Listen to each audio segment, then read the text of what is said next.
Corona virus سے پریشان افراد یہ ویڈیو آخر تک ضرور دیکھیں۔ تعلیمی ادارے بند، اسکول بند، کالج بند۔ امریکہ نے یورپ سے آنے والوں کو روک دیا، یورپ نے چین سے آنے والوں کو روک دیا۔ دنیا کے بڑے بڑے پہلوان لیٹ گئے، سائنسدان لیٹ گئے، سکون کا جنازہ نکل گیا، رونق برباد ہو گئی، خوشیاں ہم سے چھین لی گئی۔ آج 5 بھائی ایک دوسرے کے ساتھ نہیں بیٹھ سکتے۔ کھانسنے والا مریض خودکش لگنے لگا ہے، دمے والا مرض ہمیں کورونا وائرس لگنے لگا ہے، اور ہر بندہ ایک دوسرے سے خوف کھانے لگا ہے۔ دنیا کے بڑے سے بڑے ڈاکٹر ناکام، میڈیکل ناکام، سائنسدان ناکام، زمین بوس ہو گئے، ٹیکے بے اثر ہو گئے۔ یورپ بڑا ترقی یافتہ ملک ہے، چین بڑا ترقی یافتہ ملک ہے۔ دوستو، مزید بات کرنے سے پہلے جو دوست ہماری خصوصی دعا میں شامل ہونا چاہتے ہیں، کمنٹ میں اپنا نام ضرور تحریر کریں۔ دوستو، ٹرمپ نے کہا ہمارے ڈاکٹر، ہمارے سائنسدان کورونا وائرس ختم کرنے کی 1 دن میں ویکسین نکال سکتے ہیں، لیکن سننے کو آیا ہے کہ یورپ کے بڑے بڑے سائنسدانوں نے کہا ہے کہ ویکسین نکالنے کے لیے ہمیں 1 سال لگ سکتا ہے، وہ بھی ہم یقین سے نہیں کہہ سکتے۔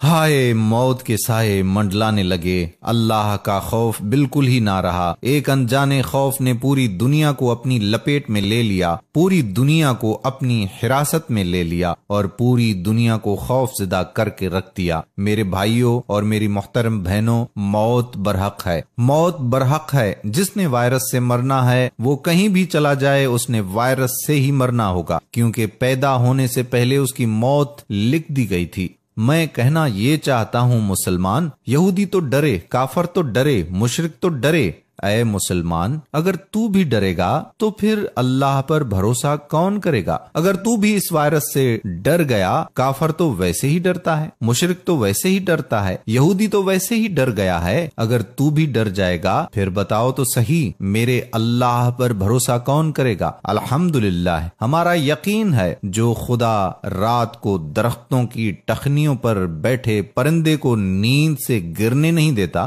وہ تجھے اور مجھے کیسے بے یار و مددگار چھوڑ سکتا ہے؟ یہ تو ہمارے کیے ہوئے کرتوت ہمارے سامنے آ رہے ہیں۔ اللہ جس قوم پر ناراض ہوتا ہے اور پھر ان پر ایسی ایسی بیماریاں مسلط کر دیتا ہے جس کا کوئی علاج بھی نہیں ہوتا، اللہ ہم پر ناراض ہو گیا ہے۔ آؤ اللہ کو راضی کریں۔ جوانوں، آج ہماری مسجدیں ویران پڑی ہیں، مسجدوں میں پڑی چٹائیاں تمہارا انتظار کر رہی ہیں، الماریوں میں پڑے ہوئے قرآن تمہارے منتظر ہیں۔ آج کعبہ کا طواف رک گیا، اس سے بڑا عذاب ہمارے اوپر کون سا آ سکتا ہے؟ کیا اللہ ہم پر ناراض نہیں؟ خانہ کعبہ کا طواف بھی نہیں کر سکتے؟ اللہ جب ناراض ہوتا ہے روٹی بند نہیں کرتا۔ اے نوجوان، اللہ جب ناراض ہوتا ہے رزق بند نہیں کرتا۔ اللہ جب ناراض ہوتا ہے سورج کو حکم نہیں دیتا کہ فلاں شخص میرا نافرمان ہے، تیری کرنیں اس کے آنگن میں نہیں جانی چاہیے۔ نہ بندے نہ،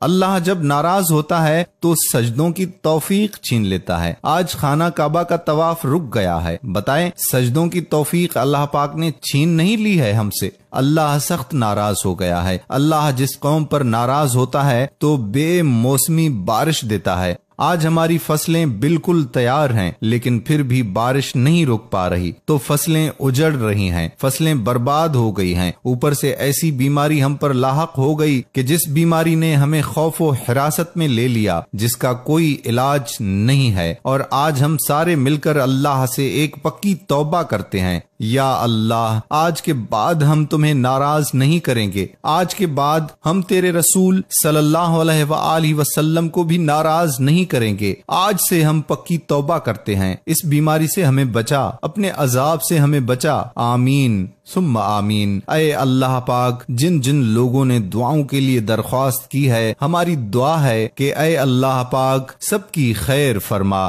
سب کی پریشانیوں کو دور فرما، سب کی پریشانیوں کو دور فرما، آمین ثم آمین یا رب العالمین۔ دوستو، آپ کے ایک کلک کرنے سے کتنے مسلمان آج توبہ کریں گے؟ تمام مسلمان اس ویڈیو کو ضرور شیئر کریں۔ جزاک اللہ خیرہ۔